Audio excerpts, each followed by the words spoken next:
Okay po. Meron ka po ating PSA at saka po valid ID.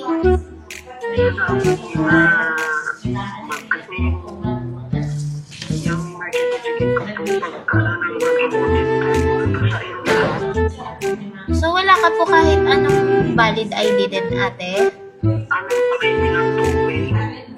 Ano po yung valid ID mo po? Original naman yan, ate?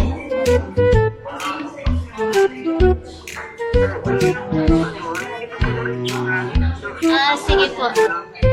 Temporary ID? So, makakakuha ka po ba ng barangay clearance?